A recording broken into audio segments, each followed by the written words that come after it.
अजान से पहले सलातुस्सलाम पढ़ना कहां से साबित है? भाई कुरान पाक हमें रहनुमाई देता है कि शरीयत के हैं 4 उसूल। सबसे पहले जो मसला और हुक्म किताबुल्लाह कुरान पाक में मौजूद होगा उसको मानना भी होगा, उस पर अमल भी करना होगा। कुरान पाक ने बार बार अतीउर रसूल नबी पाक रसम की इताअत का हुक्म दिया है। लिहाजा नबी अलैहिस्सलाम जो फरमाएंगे या जो आप सुन्नत जारी करेंगे उसको मानना भी है, अमल भी करना है। तीसरा उसूल कुरान पाक ने दिया है, और भी बहुत मकाम है लेकिन वक्त थोड़ा है, मैं आपको एक मकाम अर्ज करता हूं। 5वां पारा सूरह अन-निसा आयत नंबर 115 में अल्लाह पाक का इरशाद गिरामी है, मैं युशाकिर रसूला मिन बाद मा तबय्यना लहुल हुदा व यत्तबि गैरा सबीलिल मुमिनीन नुवल्लिहि मा तवल्ला व नुस्लिहि जहन्नम व साअत मसीरा। तो यहाँ 5वें पारे सूरह निसा की आयत 115 में फरमाया यत्तबि गैरा सबीलिल मुमिनीन, कि जिस मसले के ऊपर मुसलमान उलमा मुत्तफिक हो चुके हो, इजमाई मसला हो, इत्तेफाकी मसला, अब उस मुत्तफक अलैह मसले को छोड़कर जो अलग रास्ता अपनाएगा नुवल्लिहि मा तवल्ला, कुरान पाक फरमाता है वो जिधर मुंह उठा के जा रहे हैं हम उसको जाने देंगे।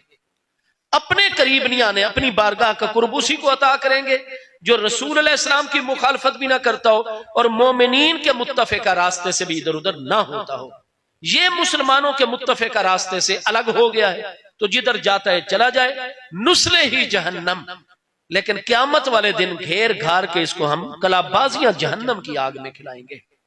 तो जो मुसलमानों का मुत्तफिका रास्ता है उससे जो अलग एक नई बात लेकर आता है और उसको अलग करके चलता है, कुरान फरमाता है हम उसे अपनी बारगाह का कुर्ब भी नहीं देंगे और उसे जहन्नम में कलाबाजियां। लिहाजा इजमाए उम्मत, बहुत सारी आयात और अहादीस सैय्या में कि इजमाए उम्मत हुज्जत है। चौथी चीज जो कुरान पाक ने इसी सूरह निसा आयत 92 में वाज़ेह फरमाया कि लौ रद्दूहु इलर रसूल व इला उलिल अम्र मिनहुम लआलिमहुल्लज़ीना यस्तंबितूनहु मिनहुम। अब यहां कुरान पाक ने सूरह निसा में यह तालीम दी है कि उम्मत में ऐसे उलमा जो साहिब इस्तिंबात हो, अल्लाह ताला ने उन्हें इज्तिहाद और कियास शरई इख्तियार करने की सलाहियत से नवाजा हो, तो अहले इस्तिंबात किताबो सुन्नत के दिए हुए उसूलों की रोशनी में जो मसला कियास और इस्तिंबात के जरिए से हल करके देंगे उसको मानना भी होगा, उस पर अमल भी करना होगा। इसलिए आजकल तो एक खास दौर के बाद यानी 150 साल हो गए कि बस जी जो मसला कुरान में है या हदीस में है वो हमें दिखाओ, और ये बज़ाहिर बात बड़ी अट्रैक्टिव है, इसमें बड़ी अट्रैक्शन है, बड़ी जाज़बियत है कि जी या कुरान की बात हो रही है या हदीस की बात हो रही है। भाई जब कुरान और हदीस की बात मेरे भाई करते हो तो पूरे कुरान को मानना है, पूरी हदीस को मानना है। तो कुरान और हदीस पाक ने 4 उसूल अता फरमाए हैं। जो मसला कुरान पाक में होगा मानना भी होगा, अमल भी करना होगा। जो मसला हदीस पाक और सीरत और सुन्नत में होगा मानना भी होगा, अमल भी। जो मसला इजमाए उम्मत में आएगा उसको मानना भी होगा, अमल भी करना होगा, वरना ना अल्लाह का कुर्ब मिलेगा और आखिरत में भी नुस्ले जहन्नम में कलाबाजियां खानी होगी। इजमाए उम्मत तीसरी हुज्जत और दलील है। और चौथा लआलिमहुल्लज़ीना यस्तंबितूना मिनहुम फाताबिरू या उलिल अबसार। एतबार की हकीकत क्या है? इस्तिंबात, कियास, इज्तिहाद शरई। इसलिए मेरे भाई हम जो अहले सुन्नत व जमात है, हमारे जितने फिकी अमली जिंदगी के मसाइल और मामलात हैं वो 4 उसूलों पर हैं। हमारे कई मसाइल का ताल्लुक है बराह रास्त किताबुल्लाह के साथ, कई मसाइल हैं जिनका ताल्लुक है हदीस पाक और सुन्नत रसूल करीम अलैहिस्सलाम के साथ, कई हमारे मसाइल हैं जो इजमाए उम्मत से साबित हैं, उनका ताल्लुक इजमाए उम्मत के साथ है। कई मसाइल वो हैं जो इज्तिहाद शरई, कियास और इस्तिंबात के साथ ताल्लुक रखते हैं। तो हर वो मसला जिसके बारे में हमारे मुहक्किक उलमा की तहकीक है कि ये मसला कुरान पाक से, हम क़यामत तक कुरान से दिखाएंगे। जिस मसले के बारे में हमारा दावा है कि ये हदीस से, हम क़यामत तक हदीस का हवाला देंगे। जिस मसले के मुतल्लिक़ है कि ये इजमाए उम्मत से साबित है वो हम इजमा से साबित करेंगे, और जिस मसले के बारे में कि ये कियास शरई और इज्तिहाद से साबित है हम कियास से उसको साबित करके देंगे। तो मसाइल की 4 किस्में हैं। आज जो भाई कहते नहीं जी मुझे तो या कुरान में से दिखाओ या हदीस में से, तो इजमा किसने हुज्जत करार दिया? कुरान ने नहीं हुज्जत करार दिया। फिर तुम कुरान को नहीं मानते हो।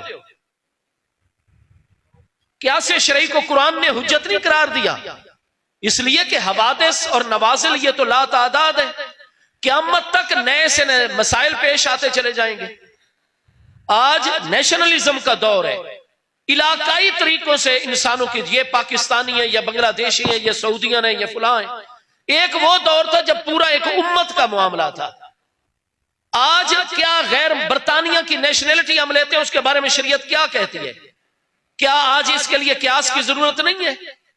अगर आप पुराने मसाइल में जाएंगे तो आप ना कुरान पाक बरतानिया में ले जा सकते हैं, ना आप बरतानिया की शरीयत हासिल कर सकते हैं। तो इसलिए जमाना बदलता है, हालात बदलते हैं, तकाजों में तब्दीलियां आती रहती हैं। इस्लाम है आखिरी दीन, महबूब अलैहिस्सलाम है खातमुन नबीयीन, इसलिए इस शरीयत मुबारक में इजमाए उम्मत को भी हुज्जत रख दिया गया है, क्यासे शरई को भी हुज्जत, कि जिस दौर में कोई अखलाकी मसला आ जाए, कोई मुआशी इकोनॉमिकल या इक्तिसादी मसला आ जाए, कोई भी किसी किस्म का तहजीबी तमद्दुनी सकाफती मसला आ जाए, इजमा भी मौजूद हो, क्यासे शरई भी मौजूद हो, इन दो उसूलों की रोशनी में हर दौर के तकाजों को मद्देनजर रखकर किताब और सुन्नत के जो उसूलों की रोशनी में मसाइल को हल कर लिया जाएगा, ताकि शरीयत आखिर तक जो है वो रहनुमाई देती रहे। तो इसलिए हमारे मसाइल 4 किस्म के।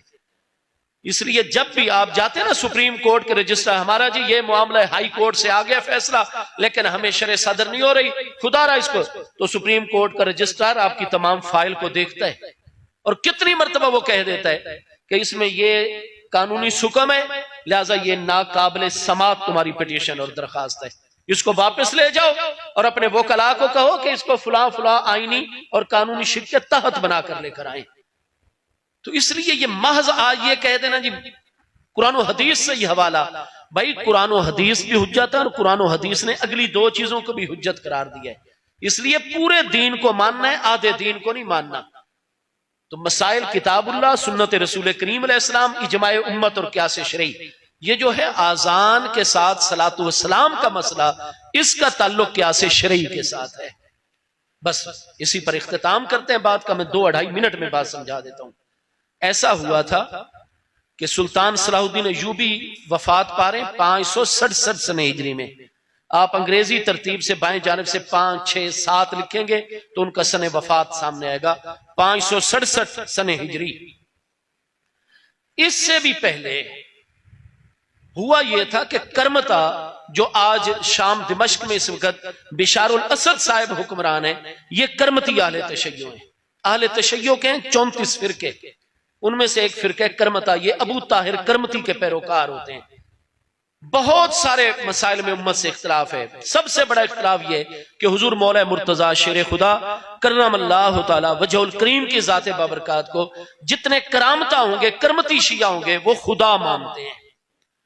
वो कहते हैं इंसान की सूरत में अल्लाह पाक जलवागर है। फिर वो हुजूर मौला कायनात की शहादत नहीं मानते, वो कहते हैं वो जिंदा हैं।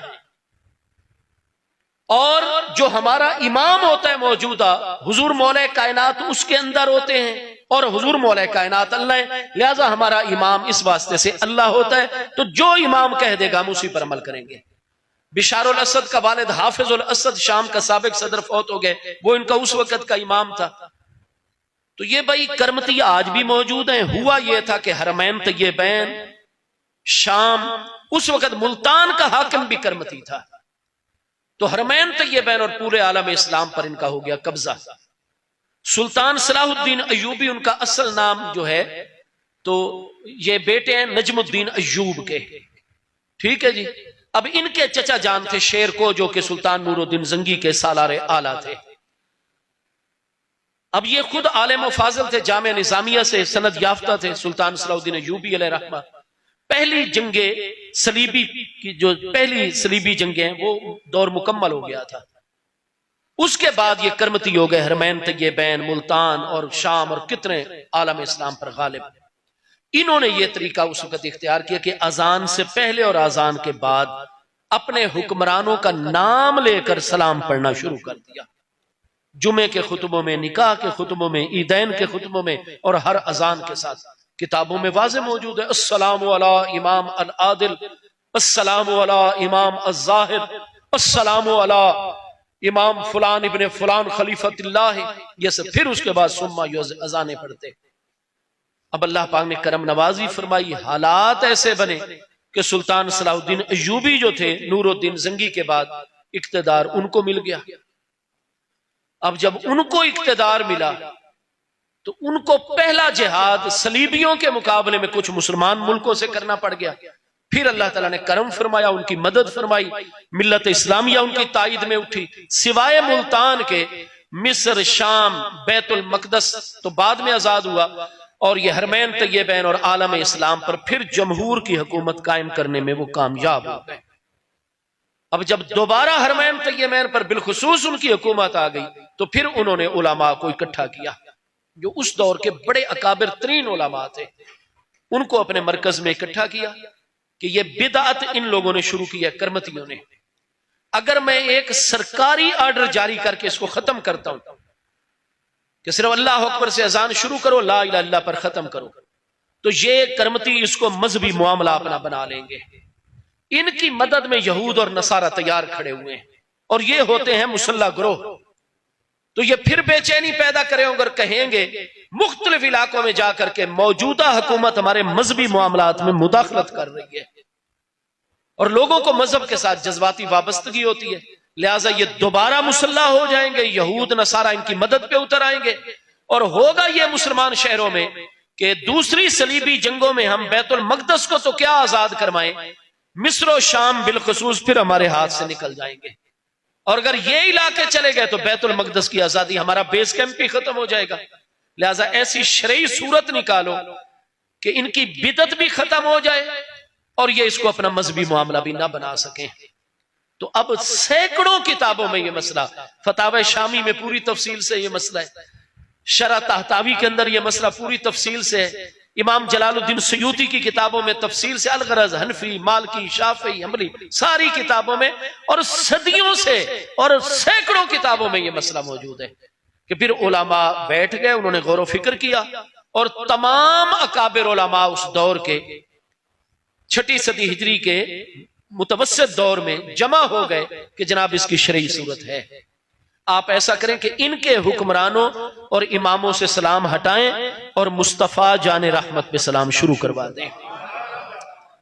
उस वक्त लोगों में हया थी, जब नबी पाक अलैहिस्सलाम का नाम आता था फिर सारे सर झुका जाते थे। तो सुल्तान खुद उन्होंने कहा यह बिल्कुल ठीक है, जब अस्सलातु वस्सलामु अलैका या सय्यदी या रसूल अल्लाह पढ़ा जाएगा अलैहिस्सलाम, कोई भी एतराज, कोई भी ये नहीं कहेगा कि भाई आप नबी अलैहिस्सलाम से सलाम हटाएं और हमारे बुजुर्गों पर सलाम पढ़ाएं, ये कोई भी जुर्रत नहीं करेगा, मसला हल हो जाएगा। लेकिन सवाल ये है, क्या नबी पाक अलैहिस्सलाम की जाते बबरकात पर भी अजान से पहले या अजान के बाद मुअज्जिन ऊंची आवाज में सलाम पढ़े, ये जायज है? कहीं ये बिदत के मुकाबले में कोई बिदत सय्या तो नहीं बन जाएगी? तमाम उलमा ने फरमाया नहीं जी, चूंकि क्यास इसकी रहनुमाई कर रहा है, शरई दलील इसके पीछे मौजूद है। वो दलील क्या थी? वो आज भी सही बुखारी, वो हदीस जो उन्होंने अपनी सनद से पेश की, आज भी बुखारी शरीफ पहली जिल्द 84 किताबुस सलात बाबो सलातुल मुसाफिरीन में सैयदना अब्दुल्लाह इब्ने उमर रदी अल्लाह तआला से मरवी सही सनद के साथ मौजूद है, बाकी किताबों में भी है।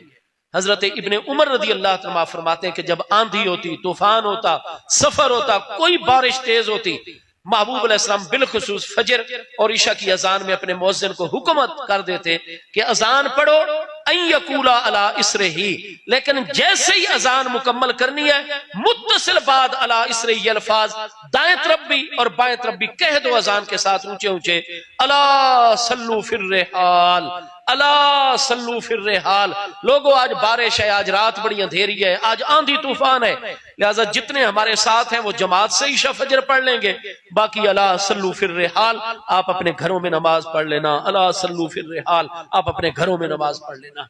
अयकूला अला इसरही, अजान मुकम्मल करते ही फौरन बाद ये कलिमात मुअज्जिन ने कह देने हैं।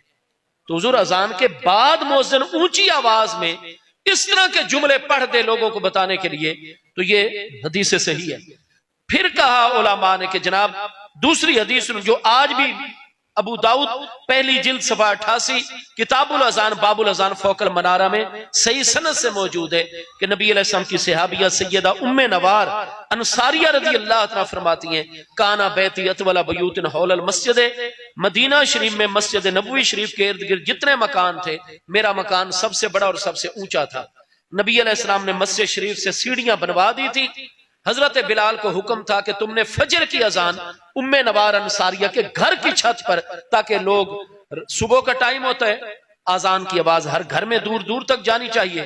फरमाया हजरत बिलाल आते थे और उसके बाद उनका तरीका क्या था, वल्लाहि मा अलिमतु अन तरकहा लैलतन वाहिदतन यानी हाजिल कलिमात, अल्लाह की कसम हजरत बिलाल ने जब भी अजान फजर पढ़ी है पहले ये 3 दुआया जुमले पढ़े हैं, उसके बाद अजान पढ़ी है। अब ये 3 जुमले हजरत बिलाल ने कभी, हजरत बिलाल ने तो अजान ही नबी अलैहिस्सलाम की हयात तैयबा पर दी है। महबूब का विसाल हुआ, जब महबूब नजर नहीं आते थे आलम ज़ाहिरा में, हजरत बिलाल मगलूबुल हाल हो जाते, हजरत अबू बकर से इजाजत लेकर वो शाम चले गए थे। एक मर्तबा महबूब ख्वाब में मिले, दौड़े आए और अजान का हुक्म हुआ और महबूब नहीं नजर आए तो बेहोश हो गए। बात मुकम्मल कर दूं 1 मिनट में। अलगरज हजरत बिलाल वो कौन से 3 दुआया, अबू दाऊद और कितनी किताबों में हदीस हसन मौजूद है, आप आकर अजान कैसे पढ़ते, अल्लाह अकबर से शुरू, लेकिन उससे पहले 3 दुआया जुमले हमेशा पढ़ते। अल्लाहुम्मा इन्नी अहमदुका वस्ताईनुका अला कुरैश अय्युकीमू दीनक सुम्मा युअज़्ज़िनुल्लाहु अकबर, अल्लाहु अकबर, अजान शुरू कर देते। इतनी ऊंची आवाज से ये 3 दुआया जुमले पढ़ते कि खवातीन घरों में सुनती हैं और उसको याद रखती हैं और ये कहती हैं कि अल्लाह की कसम कोई एक भी अजान फजर ऐसी नहीं जिसमें हजरत बिलाल ने अजान तो दी हो लेकिन ये 3 दुआया जुमले ना पढ़े हो। अल्लाहुम्मा इन्नी अहमदुका, अल्लाह पाक बेशक मैं तेरी हम्द बजा लाता हूं, वस्ताईनो का अला कुरैश, और कुरैश के बारे में तुझसे इस्तियानत और मदद तलब करता हूं। अय्युकीमू दीनक, या अल्लाह तू तौफीक अता फरमा मक्का के सारे कुरैशियों को ताकि वो दीन ईमान ले भी और ईमान पर कामिल भी रहें, क्योंकि सारे अरब इनकी पैरवी करते हैं। अय्युकीमू दीना का, जब सारे कुरैश ईमान लाएंगे रूए जमीन पर और जजीरा नुमा अरब पर बिलखुसूस तेरे दीन को कायम और गालिब कर देंगे। ये दुआया कलिमात पढ़ते फिर उसके बाद अजान पढ़ते। अब इससे उलमा ने कहा जी हदीस से सही और हसन से साबित है कि अजान से पहले 3 दुआया जुमले हों या अजान के बाद 2 अरबी में जुमले हों। अगर अमीरुल मोमिनीन का हुक्म हो जाए या फकीह वक्त का हुक्म हो जाए तो ये अजान में इजाफा नहीं होता, बिल्कुल जायज है। ये कियास है इस बात का। तो अल्लाह ताला ने सुल्तान को शरे सदर दी। आप ये फतावा शामी और बड़ी बड़ी जो किताबें, इनमें आप अजान के बाब में देख लें, वो सन भी लिखा हुआ है, वो तारीख भी लिखी हुई है और वो अजान मगरिब भी लिखी हुई है, जिसमें सबसे पहले अस्सलातु वस्सलामु अलैका या सय्यदी या रसूल अल्लाह व अला आलिका व अस्हाबिका या सय्यदी या हबीबल्लाह कहकर सलातु वस्सलाम पढ़ा गया।